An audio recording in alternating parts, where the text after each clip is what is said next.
Hello everyone, in today's video I'll show you on how you can fix your Raw Accel not opening.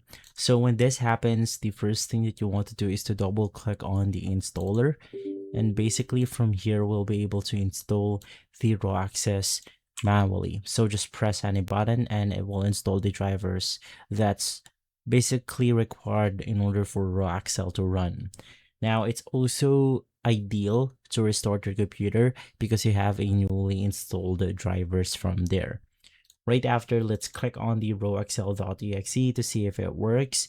In my case, of course, it opens.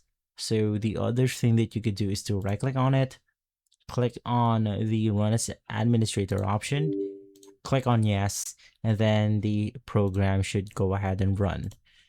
From there, let's head over to the properties, navigate through compatibility, and make sure that the disable full screen optimization is enabled. And you could also try running the program in compatibility mode for something like Windows 8 or 7 and see if that works.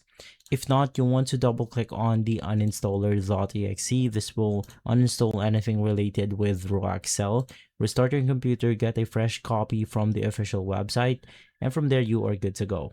If this video has been helpful, leave a like, subscribe, and follow us for more videos like this. Thanks for watching.